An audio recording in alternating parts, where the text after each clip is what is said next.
আসসালামু আলাইকুম। আচ্ছা, আশা করছি শুনতে পাচ্ছ আমাকে। দেখো, আহ, তোমরা তো জানোই থার্ড ইয়ারের অলরেডি পরীক্ষার পরীক্ষার কি হয়, দামামা বাজা শুরু হয়ে গেছে। যেহেতু ফর্ম ফিল আপের ডেট দিয়েছে, তার মানে 2.5-3 মাস পরে পরীক্ষা হবে। তো সেক্ষেত্রে তোমরাও একটু সচেতন হয়ে পড়াশোনা করো। তোমাদের পরীক্ষা আরো ধরো 4-5 মাস আছে আর কি। মে মাসের দিকে পরীক্ষা হয়ে যাবে আশা করি, এপ্রিলের লাস্টে বা মে মাসের দিকে হবে, এপ্রিলে হবে না। মে জুনে পরীক্ষা হয় প্রতি বছরই, এবারও এরকমই হবে। নির্বাচন নিয়ে যদি কোনো ঝামেলা তৈরি না হয়, তাহলে সবকিছু ঠিকঠাকই হবে আর কি। তো আমি একটু আগে থার্ড ইয়ারের ক্লাস নিচ্ছিলাম, তাদেরকেও বলতেছিলাম যে যাদের রেজাল্ট একটু হয়তো অল্পের জন্য ফার্স্ট ক্লাস ছুটে যাওয়ার একটা আশঙ্কা আছে, বা এরকম দ্বিধাদ্বন্দ্বের ভেতরে আছো, তারা একটু বেশি সময় দাও, বেশি পড়াশোনা করো। পার্ট বি তে বেশি টাইম দাও।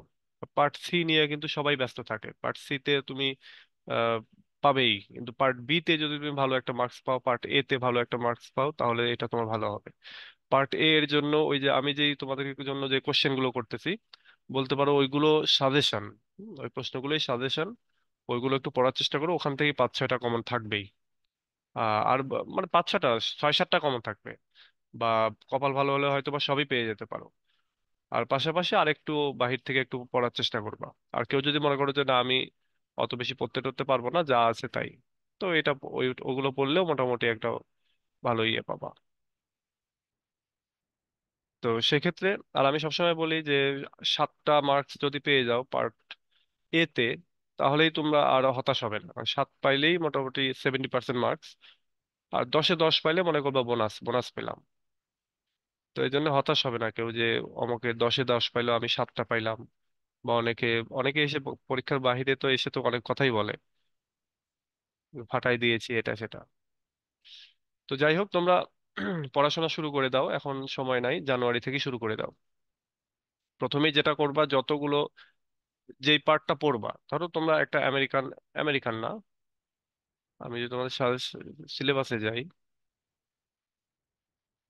ধরো তুমি এই পার্টটা ধরলা 19th সেঞ্চুরি নোভেল। শুরুতেই এই সবগুলো পার্টের যে সামারি গুলো বা স্টোরি গুলো, এগুলো তুমি জেনে নিবা। হ্যাঁ, প্রথম প্রথম কাজই হচ্ছে স্টোরি গুলো জেনে নিয়ে একদিনে বসে 4টা স্টোরি তুমি জানার চেষ্টা করবা। স্টোরি জানা হয়ে গেল, এরপরে প্রত্যেকটা পার্ট বি, পার্ট এ পড়ার চেষ্টা করবা। হ্যাঁ, যতগুলো ডিটেইলে পড়া সম্ভব তুমি সেট সাজেশন থেকে পড়ো, বা তোমার গাইডে তো প্রচুর দেয়া থাকে। সেক্ষেত্রে সেট সাজেশন থেকে পড়া বেশি ভালো। তো এগুলো তোমরা কভার করো, তাহলে দেখবা তোমার ডিটেইল জানা হয়ে গেল। একই সঙ্গে তোমার গল্পটাও জানা হচ্ছে, পার্ট এ পড়লে ডিটেইলটা জানা হয়ে গেল। এরপরে তোমরা পার্ট বি পড়তে পারো বা পার্ট সি পড়তে পারো, আর কোনো সমস্যা নাই আর কি। তারপরে এইগুলোর ক্ষেত্রেও তাই। এইগুলোর ক্ষেত্রে একটা সুবিধা আছে কবিতাগুলোর ক্ষেত্রে, সেটা হচ্ছে যে প্রত্যেকটা কবিতার মেইন থিম গুলো জানার চেষ্টা করবা। একেবারে ডিটেইল লাইন বাই লাইন না পড়লেও চলবে। হ্যাঁ, যে এই কবিতার ভিতর কি বলা হয়েছে, একটু গল্পটা জানার চেষ্টা করো। প্রত্যেকটা কবিতার ক্ষেত্রে গল্প জানার চেষ্টা করো, যে এই কবি, এই লেক অফ ইনিসফ্রি, লেক আইল অফ ইনিসফ্রি, এখানে কি বলা হচ্ছে। যে একজন কবি, তিনি দূর দেশে থাকেন, তিনি তার গ্রাম্য যে জায়গাটা, সেই জায়গায় তিনি ফিরতে চাচ্ছেন, রাস্ট্রিক বা রুরাল লাইফে তিনি ফিরে যেতে চাচ্ছেন। এবং রুরাল লাইফে যাই তিনি কি করবেন, ওখানে গিয়ে একটা বাসা বাঁধবেন, এটা সেটা এরকম ভাবে তুমি গল্পের মতো করে মনে রাখবা। স্টার 1906-এ কি আছে, এইভাবে তুমি গল্পগুলো মনে রাখার চেষ্টা করবা। তোমার পার্ট এ পড়ে নিবা। পার্ট এ কিন্তু পরীক্ষার আগে পড়বো ওই আশায় ফেলে রাখবা না, আগে থেকে একটু পড়ে রাখবা। তোমার এই গল্পটা মনে রাখতে সুবিধা হবে আর কি। এবং এইভাবে পড়ে যাবা, তাহলে দেখবা যে, আর প্রশ্নগুলো, বড় প্রশ্নগুলো যাদের যাদের একটু কম পড়ার সময় পাও, অনেকে বিভিন্ন জায়গায় কোচিং টোচিং করাও, অনেকে চাকরিও করো, তো সেক্ষেত্রে তোমরা যেটা করো, বড় প্রশ্নগুলো পয়েন্ট আউট করার চেষ্টা করবে, এবং সেই পয়েন্ট ধরে ধরে মনে রাখার চেষ্টা করবে, এবং ওই পয়েন্টগুলো ধরে ধরেই খাতায় তোমরা একবারে লিখে দিয়ে আসার চেষ্টা করবা। আর সেক্ষেত্রে 10-12টা প্রশ্ন পড়লেই, একটু বাছাই করা প্রশ্ন পড়বা, তাহলে দেখবা কমন পেয়ে যাচ্ছ। দেখবা যে যদি খুব টাফ হয়, দেখবা তাও 3-4টা কমন পেয়ে গেছে, বাকি একটা দুটো তো বানিয়ে লিখতেই হবে। সবই বানিয়ে লিখতে হয় ফোর্থ ইয়ারে। তবে হচ্ছে হয়তো কমন পড়বে, সেগুলো তুমি বানিয়ে লিখবে। আর একটা হচ্ছে আনকমন পড়বে, সেগুলো তখন বানিয়ে লিখতে হবে। সেক্ষেত্রে স্টোরি জানা থাকলে সুবিধা হয়। আর এই যে এবারও যে ফোর্থ ইয়ারে যে পরীক্ষা হয়েছে, আমাদের যে সাজেশন সেখান থেকে সব কমন পড়েছে। তো সেক্ষেত্রে আশাহত হওয়ার কিছু নাই, তোমাদের বেলা তো ইনশাল্লাহ সব কমন পড়ে যাবে। তো আর সাজেশন গুলো ফলো করো তাহলেই হবে। আবার অনেকে এরকমও আছে তোমাদের, মানে তোমাদের এই গ্রুপেই বেশ কিছু স্টুডেন্ট আছে যারা ফোর্থ ইয়ারে শেষ করে ফেলেছে, মাস্টার্সে ভর্তি হতে পারে নাই, একটা দুইটা সাবজেক্টে ফেল আছে। তো তাদের ক্ষেত্রেও এই একই পরামর্শ, যে আগে গল্পগুলো জানার চেষ্টা করো। আমাদের যেটা হয় যে শুরুতেই 8-10টা প্রশ্ন নিয়ে পড়ি। হ্যাঁ। আর কমন পড়লেও যেহেতু গল্প জানা থাকে না, বেসিকটা থাকে না, যার জন্য ভালোভাবে লিখতে পারি না। একটু এদিক সেদিক হয়ে গেলে তখন ওইখানে মিসিং দেখা যায়। তো এই জন্য আগে গল্পটা জানার চেষ্টা করবো প্রত্যেকটার ক্ষেত্রেই। এই যে এইগুলো প্রত্যেকটার ক্ষেত্রে আগে গল্পের ভিতরে কি আছে, যাতে গল্পটা তুমি আরেকজনকে শোনাইতে পারো যে হ্যাঁ এই কবিতার ভেতরে এই এই কথা বলা হয়েছে, এই নোভেলের ভেতরে এই এই কথা বলা হয়েছে, এইভাবে যেন ক্লিয়ার থাকে সবকিছু। আচ্ছা, তো চলো আমরা এবার চলে যাই হচ্ছে আমাদের, পড়ছিলাম আমরা দ্য মেটাফিজিক্যাল পোয়েটস। এটা টি.এস. ইলিয়টের মেটাফিজিক্যাল পোয়েটস সম্পর্কে আমরা পড়তেছিলাম। এবং এখানে আমরা বেশ কয়েকটা জিনিস দেখেছি, সেটা হচ্ছে যেখানে তিনি দুইটা টার্মের কথা বলেছেন, ডিসোসিয়েশন অফ সেন্সিবিলিটি আর ইউনিফিকেশন অফ সেন্সিবিলিটি। তারপরে এখানে তিনি মেটাফিজিক্যাল যে পোয়েটদেরকে, আমাদের ডক্টর জনসন বলেছেন যে তারা হেটারোজিনিয়াস আইডিয়াস গুলোকে এক এক জায়গা করে ভায়োলেন্টলি। তো সেটারে তিনি জবাব দিয়েছেন। তারপর এখানে ইলাবোরেট সিমিলি সম্পর্কে বা কনসিট সম্পর্কে কথা বলেছেন। তো এই সবকিছু আমরা গতদিনে দেখেছি, আমরা আজকে পড়বো হচ্ছে এখান থেকে। এবং এখান থেকে আমাদের যতটুকু আছে আমরা শেষ করে ফেলবো আজকে ইনশাল্লাহ। বেশি নাই, আমাদের ক্লাসটা হয়তো একটু ছোট হবে আজকে। তো কারো কোনো কোশ্চেন থাকলে জমিয়ে রাখো, ক্লাস শেষে জিজ্ঞাসা করো। দেখো, the great Elizabethans and early Jacobians had a developed unified sensibility which is expressed in their poetry. বলা হচ্ছে যে গ্রেট এলিজাবেথানস মানে এলিজাবেথান যুগের যে গ্রেট রাইটার বা জ্যাকোবিয়ান যুগের যে গ্রেট রাইটার গুলো তাদের কথা বলা হচ্ছে। সেখানে আছে হচ্ছে এডমান্ড স্পেন্সার, তারপরে উইলিয়াম শেক্সপিয়ার, তারপরে জন ডান, বা মেটাফিজিক্যাল পোয়েট যতগুলো রয়েছে সবগুলোই। তারপরে রয়েছে তোমার মিল্টন পিউরিটানিজের, বা এই এলিজাবেথানিজের ভেতরেই। তো এই সবার রাইটিং গুলোর কথাই বলা হচ্ছে, জন উইকলি বা আরো যে রাইটার গুলো রয়েছে। তো বলা হচ্ছে তারা তাদের যে আহ, তাদের সময়ে তাদের ভেতরে একটা ইউনিফাইড সেন্সিবিলিটি ডেভেলপ করেছিল, এবং যেটা তারা তাদের পোয়েট্রির ভেতরে প্রকাশ করে গেছেন। By sensibility Eliot doesn't merely mean feeling or the capacity to receive sense impressions. এই সেন্সিবিলিটির দ্বারা এলিয়ট শুধুমাত্র আবেগ অনুভূতি বা ফিলিংস, তারপরে কোনো একটা ইমপ্রেশন বা কোনো একটা সেন্সকে রিসিভ করার যে ক্ষমতা, সেটাকে তিনি বোঝাননি, এর বাহিরেও কিছু বুঝিয়েছেন। He means much more than that. মানে ওইটার চাইতে আরো বেশি কিছু বুঝিয়েছেন, ওইটাকে বেয়ন্ড, ওইটার বেয়ন্ডেও যে আরো কিছু আছে সেটা তিনি দেখিয়েছেন। By sensibility he means a synthetic faculty, a faculty which can amalgamate and unite thought and feelings, which can fuse into a single whole the varied and disparate, often opposite and contradictory experiences. আচ্ছা, এই সেন্সিবিলিটির দ্বারা তিনি একটা synthetic একটা ফ্যাকাল্টির কথা বলেছেন। হ্যাঁ, মানে আমাদের মনের বা আমাদের ব্রেইনের একটা অংশ, হ্যাঁ, সে অংশের কথা বলেছেন, যেটাকে তিনি বলতেছেন সিনথেটিক। তো এই ফ্যাকাল্টিটা কি করে, আমাদের এই ব্রেনের যে অংশটা বা এই যে ফ্যাকাল্টিটা, এটা যেটা করে থাকে সেটা হলো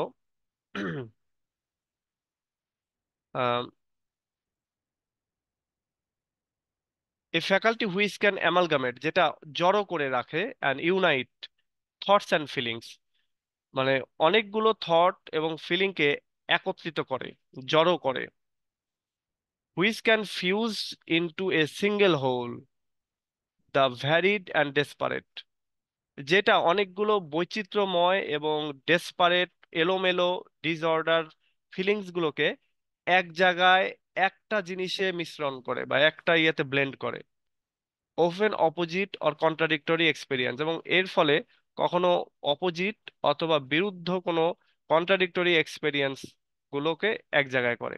মানে ব্যাপারটা এরকম, এই সেন্সিবিলিটিকে তিনি একটা সিনথেটিক, একটা কৃত্রিম ফ্যাকাল্টির সাথে তুলনা করতেছেন এবং বলতেছেন এই ফ্যাকাল্টিতে এসে অনেকগুলো থটস, ফিলিংস, সেগুলো অনেক এলোমেলো হতে পারে, অনেক কন্ট্রাডিক্টরি হতে পারে, অপোজিট হতে পারে, সেগুলোকে এক জায়গায় করা হয় এবং এক জায়গায় করেই মূলত একটা নতুন কিছু তৈরি করা হয়। মানে এক কথায় আমরা যেটা বুঝতে পারতেছি সেটা হচ্ছে কবিতা তৈরি করা হয়।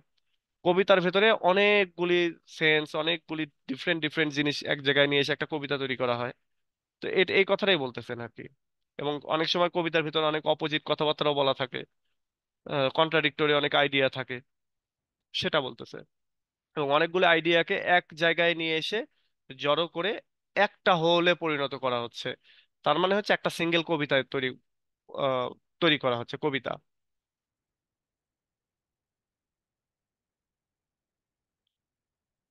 The Elizabethans had such a sensibility. এই এলিজাবেথানদের এরকমই একটা সেন্সিবিলিটি ছিল। দে ওয়ার ওয়াইডলি রিড, তাদেরকে অনেক পড়া হয়েছিল। They thought on what they read, তারা যা পড়তো তারা সেটা নিয়ে ভাবতো। And their thinking and learning modified their mode of feeling, এবং তাদের যে শিক্ষা, তাদের যে চিন্তা, এটা তাদের ফিলিংস গুলোকে মডিফাই করত, পরিবর্তন করত, পরিবর্ধন করত। মানে আমরা এরকম অনেক অনেক ক্ষেত্রে হয় না যে, যেমন আমরা আমরা যদি একটা সাধারণভাবে উদাহরণ দেই, আমরা অনেক সময় নামাজের সূরা পড়ি না। এই সূরাগুলো কি হয়, আমরা জাস্ট রিড করি, আমরা ওটা থট করি না, তাই না, চিন্তা করি না কি বলতেছি না বলতেছি। আবার অনেক সময় অনেক গান গাচ্ছি, আমরা শুধু গান গেয়ে যাচ্ছি, কিন্তু কি বলতেছি অত আমাদের ইয়ে নাই। তো ঠিক এইরকম কথাটাই বলতেছে যে আমাদের এলিজাবেথানদের এই এই ধরনের একটা উন্নত সেন্সিবিলিটি ছিল। তারা যা পড়তো সেটা নিয়ে চিন্তা করত, এবং তাদের এই পড়া থেকে তাদের যে শিক্ষা, তাদের যে চিন্তা, এই দুইটা জিনিস তাদের mode of feelings K modify করে দিয়েছে, চেঞ্জ করে দিয়েছে, বা পরিমার্জন, পরিবর্ধন সেটা করেছে। তাহলে এই যে এই জিনিসগুলো ছোট ছোট করেই মনে রাখতে হবে, হ্যাঁ। যে এলিজাবেথ সম্পর্কে তিনি কি বলেছেন, তারপরে সেন্সিবিলিটি বলতে তিনি কি বলেছেন, তারপরে ডক্টর জনসন সম্পর্কে তিনি কি বলেছেন, এগুলোই পয়েন্ট, এগুলোই মনে রাখতে হয়। তারপরে ডিসোসিয়েশন অফ সেন্সিবিলিটি বলতে কি বলেছেন, ইউনিফিকেশন অফ সেন্সিবিলিটি বলতে কি বুঝিয়েছেন, এগুলো এভাবে মনে রাখতে হয়। Eliot gives concrete illustration such to show that such a unification of sensibility, such fusion of thought and feelings, is to be found in the poetry of Donne and other metaphysical poets, but it is lacking in the poetry of Tennyson, Browning, and romantic poets. Eliot এখানে একটা concrete illustration দিয়েছেন, একটা সুদৃঢ় একটা বর্ণনা দিয়েছেন এখানে, এবং দেখিয়েছেন যে এই এই ধরনের ইউনিফিকেশন অফ সেন্সিবিলিটির কথা, মানে যেটার কথা তিনি বলতেছেন, সেটার একটা উদাহরণ যেন তিনি দিয়েছেন। তিনি বলেছেন এই ধরনের fusion of thought and feelings, thought এবং ফিলিংস এর যে মিক্সচার, যে ব্লেন্ডিং, সেটা তিনি দেখেছেন জন ডানের পোয়েট্রিতে, এবং সেই সঙ্গে অন্যান্য যে মেটাফিজিক্যাল পোয়েট যারা ছিল তাদের কবিতার ভিতরে তিনি এগুলো দেখেছেন। কিন্তু এগুলোর অভাব ছিল টেনিসনের কবিতার ভেতরে, ব্রাউনিং এর কবিতার ভেতরে, তারপর রোমান্টিক পোয়েটদের কবিতার ভেতরে এগুলো ছিল না। অর্থাৎ fusion of thought and feelings এটা ছিল না।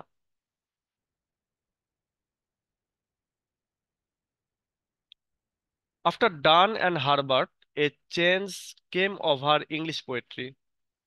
বলতেছে জন ডান এবং জর্জ হারবার্টের পরে ইংলিশ পোয়েট্রিতে একটা পরিবর্তন এসেছিল। The poets lost the capacity of uniting thought and feelings. পরবর্তী যে পোয়েটরা তারা ব্যর্থ হচ্ছিল, তারা তাদের যে ক্যাপাসিটি থট এবং ফিলিংকে এক জায়গায় করার, এই ক্যাপাসিটিটা তারা হারিয়ে ফেলে। The unification of sensibility was lost, এবং এর ফলে ইউনিফিকেশন অফ সেন্সিবিলিটিটা নষ্ট হয়ে যায়, and dissociation of sensibility set in. এবং এরপর থেকে ডিসোসিয়েশন অফ সেন্সিবিলিটিটা শুরু হয়ে যায়। মানে তারা ইউনিফিকেশন অফ সেন্সিবিলিটি করতে পারেনি, তারা যেটা করেছে ডিসোসিয়েশন অফ সেন্সিবিলিটি করেছে। After that the poets can either think or they can feel.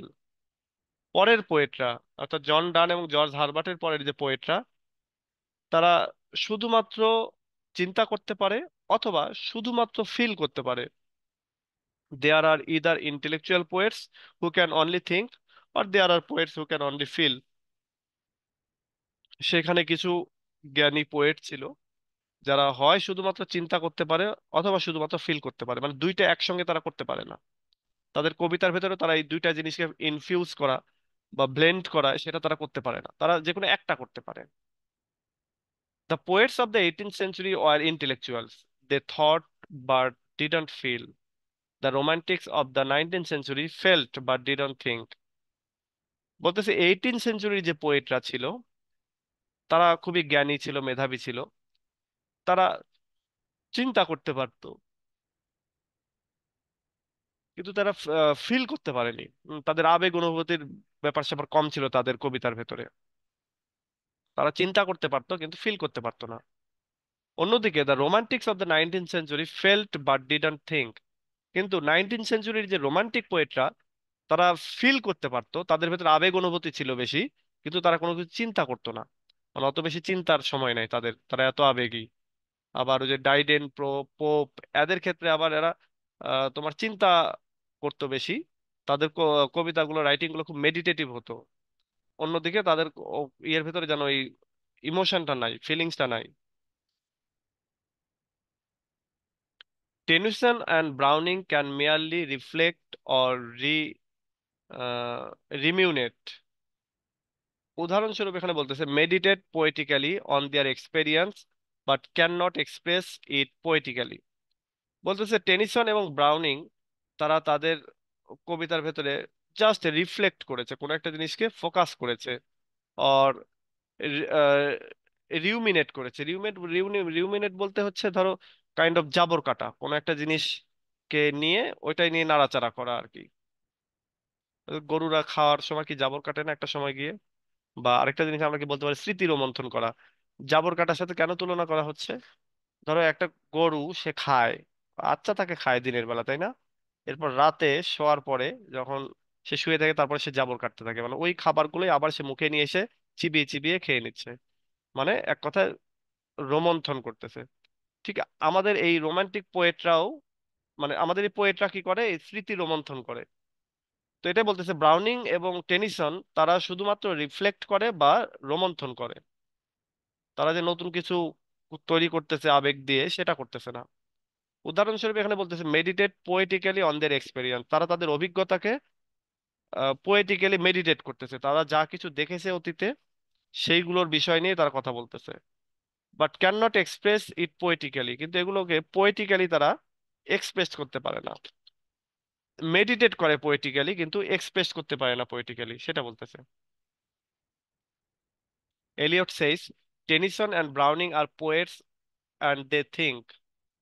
Elliot বলতেছে টেনিসন এবং ব্রাউনিং তারা হচ্ছে পোয়েট এবং তারা চিন্তা করে, but they do not feel their thoughts as immediately as the odour of a rose. কিন্তু তারা তাদের যে চিন্তাগুলো, এগুলোকে তারা ফিল করে না। ঠিক যেমন ভাবে একটা রোজ থেকে, একটা গোলাপ থেকে ইমিডিয়েটলি আমরা গন্ধ পাই, ঠিক এদের কবিতাগুলো থেকে এরকমের আবেগের কোনো কিছু কিছু আমরা পাই না। হুম, এটা বলতেছে যে এলিয়ট সেই যে টেনিসন এবং ব্রাউনিং তারা হচ্ছে পোয়েট, তারা চিন্তা করে কিন্তু তারা ফিল করে না, তাদের থট গুলোকে তারা মন থেকে ফিল করে না আর কি। As immediately as the odour of rose, rose থেকে যেভাবে ইমিডিয়েটলি গন্ধটা বের হয় এবং আমরা সবাই গন্ধটাকে ইমিডিয়েটলি ফিল করতে পারি, ঠিক এদের রাইটিং গুলো থেকে আমরা ইমিডিয়েটলি কোনো কিছু ফিল করতে পারি না। হ্যাঁ, এদের রাইটিং গুলোর ভেতর অনেক চিন্তা ভাবনা আছে, অনেক মেডিটেটিভ জিনিস আছে, কন্টেম্পলেটিভ জিনিস আছে। এর অ্যাপ্রিসিয়েশন গুলো অনেক ডিপ, কিন্তু এর ভেতর থেকে ইমিডিয়েটলি কোনো আবেগ অনুভূতি আসে না। A thought to Donne was an experience. A thought to Donne মানে ডানের ক্ষেত্রে একটা থট হচ্ছে একটা এক্সপেরিয়েন্স ছিল। ইট মডিফাইড হিজ সেন্সিবিলিটি, এবং এইটা জন ডানের সেন্সিবিলিটিটাকে মডিফাই করেছে। When a poet's mind is perfectly equipped for its work, it is constantly amalgamating disparate experience. বলা হচ্ছে যখন একজন পোয়েটের মন পারফেক্টলি সুসজ্জিত রয়েছে ফর ইটস ওয়ার্ক, মানে এর কবিতার জন্য বা এর কবিতা তৈরি করার জন্য যখন পরিপূর্ণভাবে তৈরি একজন কবির মন, তখন কবি কি করে? ইট কনস্ট্যান্টলি অ্যামালগামেটিং ডেসপারেট এক্সপিরিয়েন্স, অর্থাৎ এলোমেলো যে অভিজ্ঞতাগুলো সেগুলোকে সে কনস্ট্যান্টলি সুসামঞ্জস্যভাবে সাজাতে শুরু করে বা গ্যাদার করতে থাকে, কালেকশন করতে থাকে, মানে অর্ডারলি গ্যাদার করে আর কি, সাজিয়ে গুছিয়ে গ্যাদার করে এগুলো এক্সপেরিয়েন্স গুলো। The ordinary man's experience is chaotic. সাধারণ মানুষের যে অভিজ্ঞতাগুলি এগুলো হচ্ছে চ্যাওটিক, এলোমেলো, বিশৃঙ্খল, ইরেগুলার, ফ্র্যাগমেন্টারি, খণ্ডিত। কিন্তু একজন কবির যখন কবি যখন কোনো কিছু এক্সপেরিয়েন্স করে তখন সে সাজিয়ে গুছিয়ে এক্সপেরিয়েন্স করে, সে তার মনের ভেতর ওগুলোকে সাজায়, one after another, one after another, এবং সে এটা করে হচ্ছে তার সেন্সিবিলিটির মাধ্যমে। এটাই বলতেছে আমাদের ডানের কাছে a thought to Donne was an experience. তার কাছে একটা এক্সপেরিয়েন্স ছিল যে কোনো একটা থট, এবং এই এটাকে সে সেন্সিবিলিটির দ্বারা আর কি মডিফাই করে। মানে এই এক্সপেরিয়েন্স বা এই থটটা তার সেন্সিবিলিটিটাকে মডিফাই করতেছে। এবং একটা কবির মন যখন কবিতা লেখার জন্য পুরোপুরি তৈরি, তখন সে তার অভিজ্ঞতাগুলো থেকে ডেসপারেট যে জিনিসগুলো সেগুলোকে সুন্দর করে সাজায় মনের ভেতরেই। মনটাই একটা ক্যাটালিকটিক বিষয় হিসেবে কাজ করে, বা একটা কি বলে একটা পাত্র হিসেবে কাজ করে আর কি। অন্যদিকে একটা সাধারণ মানুষ যে কবি না, তার এক্সপিরিয়েন্স গুলো চ্যাওটিক, তার এক্সপিরিয়েন্স গুলো ইরেগুলার, ফ্র্যাগমেন্টারি। হয় না যে ওই যে আমরা যখন ফার্স্ট ইয়ার একটা কবিতা পড়েছিলাম না, ধরো ফার্নহিল, ফার্নহিলের ওই বিষয়গুলো নিয়ে কবিতা হতে পারে, এটা আমরা সাধারণ মানুষ চিন্তা করবো না, তাই না? পড়েছি এখন জানি যেগুলো নিয়ে হয়, কিন্তু সাধারণ মানুষ আমরা চিন্তা করবো না। আবার ধরো ওই যে কায়সার হক বাংলাদেশি, ওনার যে ওই যে লুঙ্গি নামে একটা কবিতা ছিল অনেক আগে, ওড টু লুঙ্গি বা ওড অন এ লুঙ্গি, ওটা তোমরা পড়োনি? ওটা খুব চমৎকার লুঙ্গি নিয়ে কবিতা, এই যে আমরা যে লুঙ্গি পরি এই লুঙ্গি নিয়ে। তারপর তার ওই যে হচ্ছে লার্নিং ড্রাইভ যে কবিতাগুলি, এগুলো নিয়ে যে কবিতা হয়, এটা আমরা তো সাধারণ মানুষ যারা আমরা চিন্তা করি না। ওকে, the latter falls in love, the or reads Spinoza, and these two experiences have nothing to do with each other or with the noise of the typewriter or the smell of cooking. In the mind of the poet, these experiences are always forming new wholes. বলা হচ্ছে the latter falls in love, latter কারা? এই যে ordinary মানুষ, ordinary মানুষকেই এখানে তোমার হচ্ছে ইয়ে করতে ডিনোট করতেছে আর কি, এই লেটার দিয়ে। অর্থাৎ পরবর্তী ধাপের যে লোক, এখানে কবি এবং অর্ডিনারি মানুষ দুইটা, মানে দুই লেভেলের মানুষের কথা বলা হচ্ছে। তো এটার ক্ষেত্রেই বলতেছে যে ও, পরবর্তী যারা তাদের কথা বলা হচ্ছে। বলতেছে দেখো যে পরবর্তীর যে লোকেরা অর্থাৎ অর্ডিনারি ম্যান যারা, তারা ভালোবাসায় পতিত হয়, প্রেমে পড়ে। আর রিডস স্পিনোজা, অথবা স্পিনোজা পড়ে। স্পিনোজা হচ্ছে ওই যে ছোটখাটো যে বইগুলো থাকে সেগুলো। এখানে মিনিংটা কি দিচ্ছে?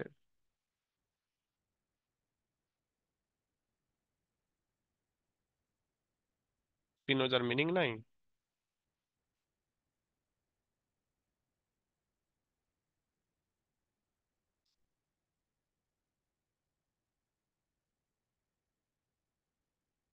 আচ্ছা, আচ্ছা, Dutch philosopher who constructed a holistic metaphysical system derived from a series of hypno। আচ্ছা, এটা স্পিনোজা হচ্ছে একজন রাইটার, ডাচ রাইটার, বা আমরা বলতে পারি ফিলোসফার।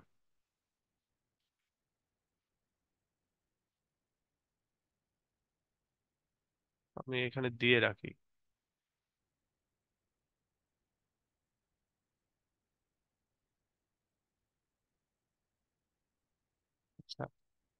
বলা হচ্ছে অর্ডিনারি মানুষ যারা, তারা প্রেমে পড়ে, অথবা স্পিনোজার যে রাইটিং, সেই রাইটিং গুলো পড়ে, বা ফিলোসফারদের রাইটিং গুলো পড়ে। And this two experiences have nothing to do with each other. এবং এই যে দুইটা এক্সপেরিয়েন্স, অর্থাৎ প্রেমে পড়া আবার এই ফিলোসফিক্যাল রাইটিং পড়া, এই দুইটা এক্সপেরিয়েন্স এর ক্ষেত্রে nothing to do with each other, মানে এগুলো দিয়ে কি করবে, কিছু করার নাই আর কি।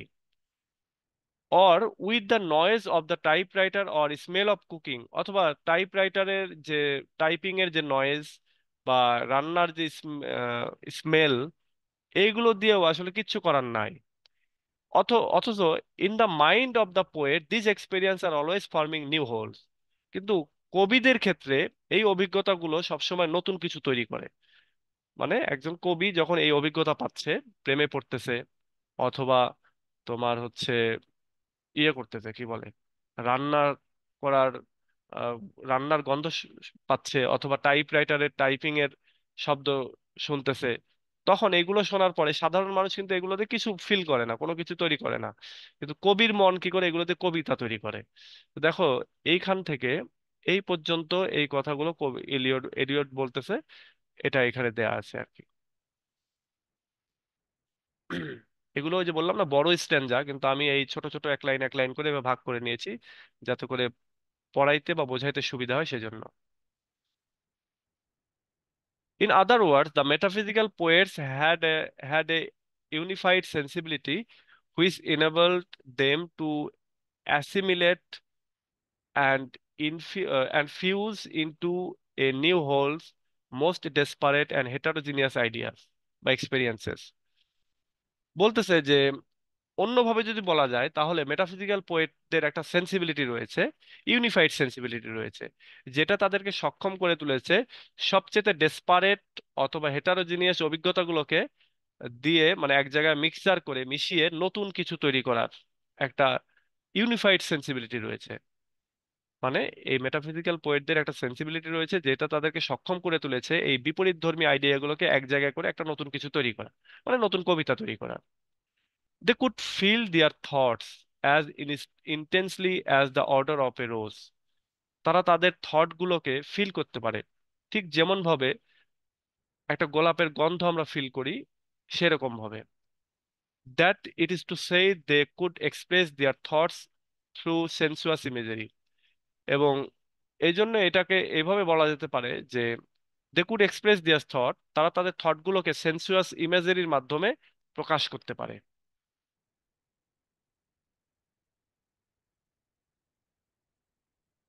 In his poems, Donne expresses his thoughts and ideas by embodying them in sensuous imagery।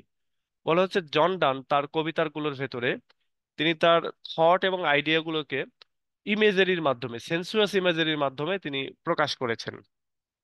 And it is mainly through the imagery that the unification of sensibility finds its appropriate expression।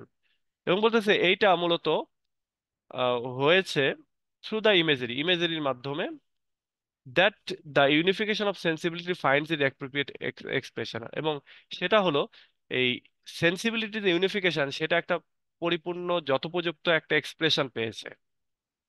মানে এক কথায় আমাদের ইমেজারির মাধ্যমে, সেন্সুয়াস ইমেজারির মাধ্যমে আমাদের Jordan তিনি তার যে আইডিয়া এবং থটকে তিনি সেটাকে এক্সপ্রেস করেন, এবং খুব সুন্দরভাবে করেন।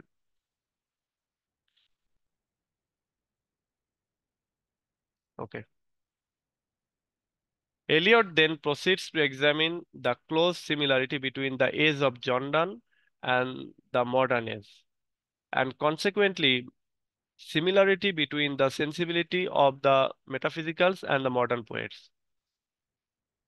এরপরে এলিয়ট তিনি সামনে অগ্রসর হয়েছেন, এবং কেন হয়েছেন, এক্সামিন করার জন্য, পরীক্ষা করার জন্য যে জন ডানের যে এজ এবং যে মডার্ন এজ, এই দুইটার ভেতরে কি কি ক্লোজ সিমিলারিটি রয়েছে, and the consequent similarity between the sensibility of the metaphysicals and modern poets, অর্থাৎ মডার্ন পোয়েট এবং মেটাফিজিক্যাল পোয়েটদের ভেতরে যে সিমিলারিটি, মানে যে সেন্সিবিলিটি সিমিলারিটি রয়েছে, সেটাও কোন কোনগুলো রয়েছে সেটাও তিনি খেয়াল করেছেন বা এক্সামিন করার চেষ্টা করেছেন। অর্থাৎ এই দুইটা এজের ভিতরে কি সিমিলারিটি রয়েছে সেটা তিনি যেমন খুঁজে বেরিয়েছেন, একই সঙ্গে এই দুই যুগের কবিদের যে সেন্সিবিলিটির যে সিমিলারিটি, সেটাও তিনি খুঁজে বের করার চেষ্টা করেছেন, এক্সামিন করেছেন। The metaphysicals are difficult and the poet in the modern age is also bound to be difficult. এবং তিনি এক্সামিন করে দেখেছেন যে মেটাফিজিক্যাল পোয়েটরা হচ্ছে খুবই কঠিন, তাদের চিন্তা ভাবনা, তাদের এক্সপ্রেশন সবই কঠিন। এবং মডার্ন এজের পোয়েটরা তাই, তারাও হচ্ছে বাউন্ড টু বি ডিফিকাল্ট, তাদেরকেও ডিফিকাল্ট হতে হয়েছে, তারাও ইজি হতে পারে নাই। Hence, the modern poet also uses conceits and methods very much similar to those of the metaphysicals, who also lived in complex and rapidly changing time.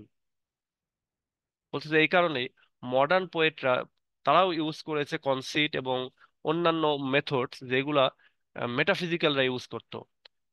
এবং মেটাফিজিক্যালরাও একটা complex এবং র্যাপিড চেঞ্জিং একটা টাইমের ভেতর দিয়ে গেছে। মানে আমরা মডার্ন মডার্ন যুগটা কি প্রতিনিয়ত চেঞ্জ হচ্ছে না? তোমরা তোমরা চেঞ্জ কিছুটা কম দেখেছো, বাট আমরা আমরা দেখেছি।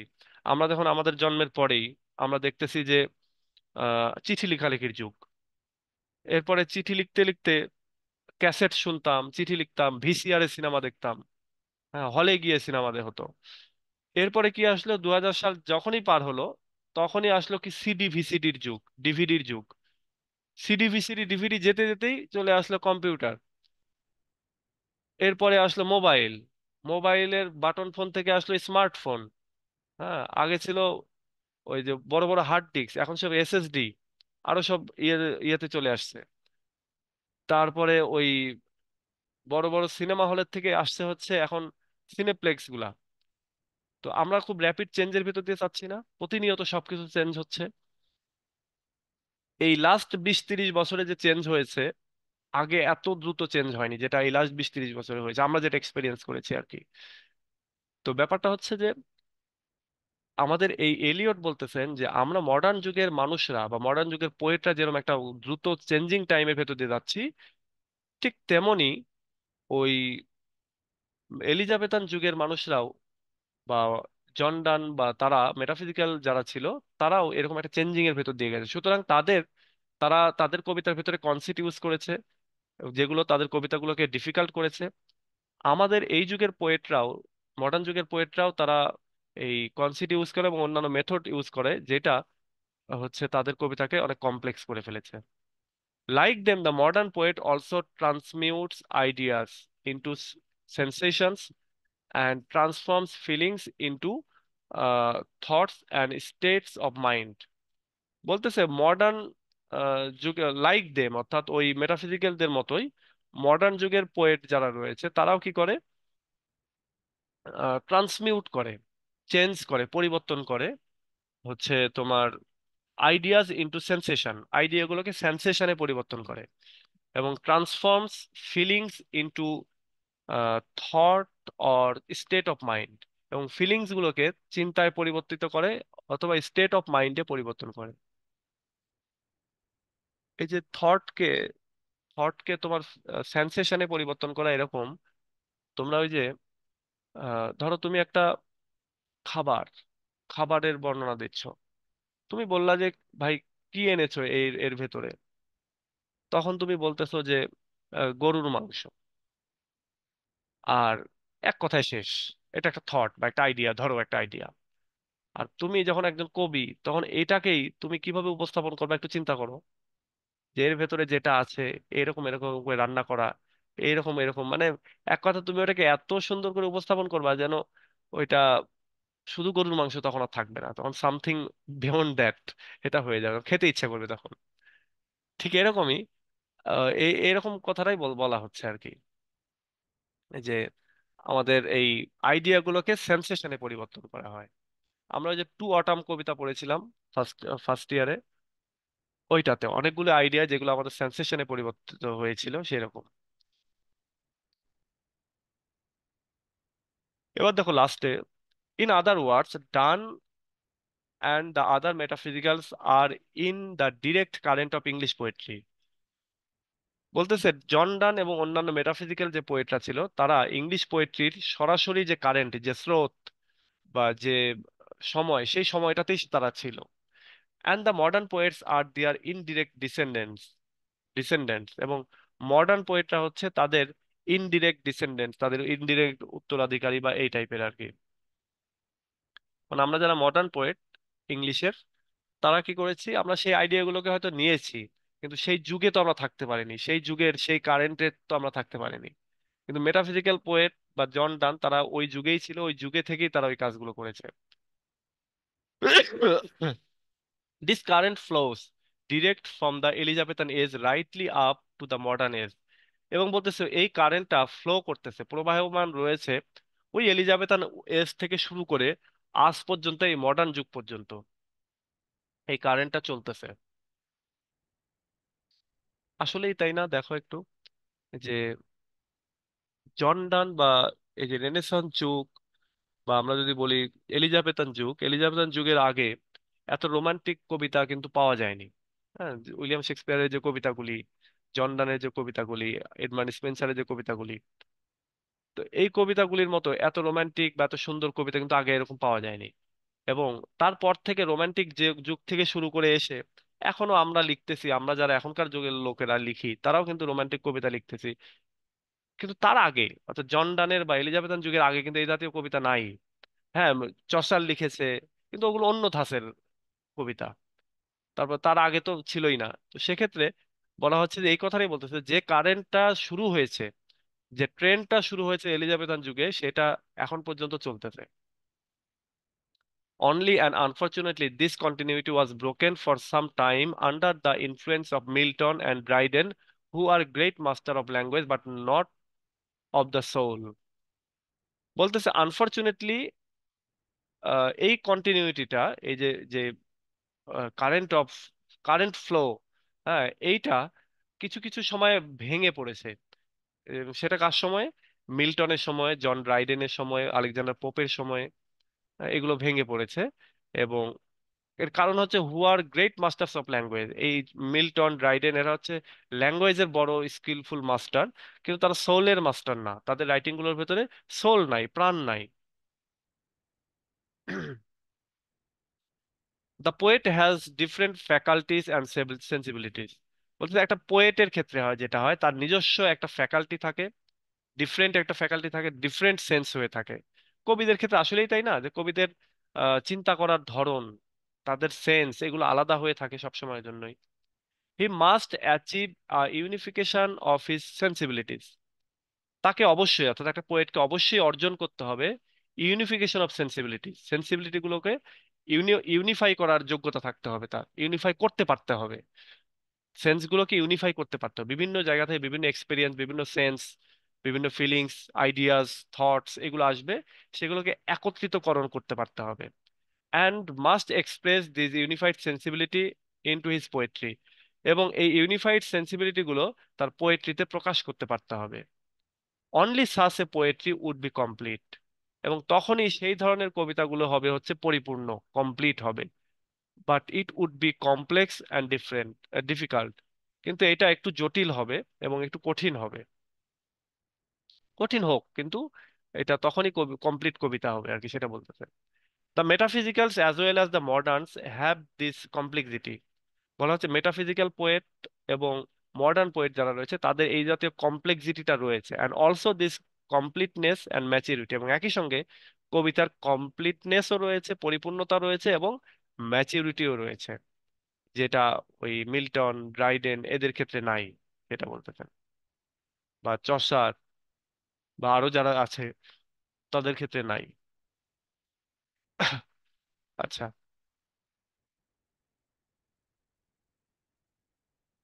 ওকে। তো এই হচ্ছে আমাদের এই মেটাফিজিক্যাল পোয়েটসদের সম্পর্কে আলোচনা। এইটা আমরা যতটুকু পড়লাম এতটুকু তো ঠিক আছে। আমাদের এরপরে যে প্রশ্নগুলো পড়বো, সেই প্রশ্নগুলো পড়লে আমরা অনেক কিছু আরো ক্লিয়ার হব। আর এই ভিডিওগুলো তোমরা একাধিকবার একটু দেখার চেষ্টা করবা, বা এই যে যে লেকচার শিটটা এটা একটু ভালো করে খুঁটিয়ে খুঁটিয়ে পড়ার চেষ্টা করবা। দেখবো অনেক কিছু এখান থেকে তুমি পেয়ে যাচ্ছ, প্রশ্ন লিখতে গেলে অনেক কিছু এখান থেকে পেয়ে যাবা। আর ক্রিটিসিজম একটু আলাদা সময় দিও, তাহলে এটা ইজি হয়ে যাবে। আর কঠিন বলে দূরে সরে রাখো না, এটা তাহলে আরো বেশি কঠিন হয়ে যাবে। হ্যাঁ, একটু কঠিন, কিন্তু এই টেক্সট গুলো, এই সামারি গুলো, এগুলো তোমরা একটু বারবার পড়ার চেষ্টা করো, তাহলে দেখবে এটা ইজি হয়ে যাচ্ছে। আচ্ছা, আমাদের এইটুকুই আজকে ছিল। তোমাদের কারো কিছু বলার থাকলে বলো, আমরা শেষ করে দেবো। আর সামনের দিনে হবে হচ্ছে আমাদের নেক্সট যেটা আছে, আমাদের নেক্সট কি আছে,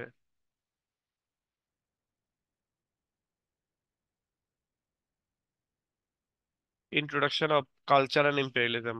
অনেক কঠিন একটা রাইটিং, এইটা সামনের দিন হবে। আমরা এখন যে দুইটা পড়লাম এই দুইটাই মোটামুটি সহজ। মেটাফিজিক্যাল পোয়েটদের সম্পর্কে এটাও একটু সহজ আছে, কিন্তু এটা একটু বেশি কঠিন। এই লাস্টের দুইটা একটু বেশি কঠিন, পড়তে গেলেও দেখবা যে একটু এলোমেলো এলোমেলো থট গুলো কেমন যেন।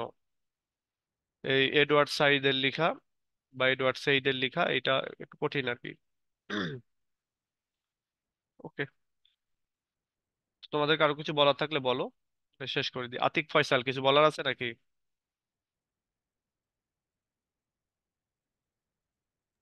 না স্যার, তেমন কিছু স্যার বলার নাই। স্যার, ভালো আছেন স্যার? এই তো আছি আলহামদুলিল্লাহ। স্যার, হ্যাঁ বলো। স্যার কিছু মনে না করলে স্যার একটা কথা বলবো স্যার। বলো, কি মনে করবো আর। স্যার সেটা হলো স্যার, আমি স্যার নতুন, তারপরও স্যার আমাদের যে আহ, ইসে যে আপনি নেন সাপ্তাহিক বা পরীক্ষাগুলো নেন স্যার, বিশেষ করে স্যার ব্রিফ কোশ্চেন গুলা, হুম। আর এগুলা স্যার সেট সাজেশন থেকে পড়বো না কেমনে স্যার পাবো, এটা যদি একটু বলতেন। তুমি এইগুলোর প্রশ্নের উত্তরগুলো যেখান থেকে পারো পড়বা। সেটা সে সাজেশনেও পাইতে পারো, নেটে সার্চ দিয়েও পাইতে পারো, বা তোমার গাইডেও পাইতে পারো। আর আমি এই প্রশ্নগুলো ম্যাক্সিমাম ক্ষেত্রে এই পুরাতন সেট সাজেশন থেকে আমি এই প্রশ্নগুলোর ইয়ে করে থাকি আর কি, কোশ্চেনটা করে থাকি। তবে এগুলোই ঘুরে ফিরে আসে, এর জন্য এগুলো এমন না যে আমি পুরাতন থেকে করতেছি বলে যে এটা পড়া যাবে না, এরকমটা না। আর যেটা বললাম যে এগুলো একটু পড়ো, এখান থেকে দেখবা যে 6-7টা কমন পেয়ে গেছো। যে কোনো জায়গা থেকে এগুলো পড়তে পারো, যেহেতু ব্রিফ, এক ছোট ছোট প্রশ্ন। আর সেট সাজেশন এগুলো এক জায়গায় থাকে, তো সেক্ষেত্রে ওইখান থেকে পড়াটা বেশি ভালো, ওইখান থেকেই পড়ার চেষ্টা করো।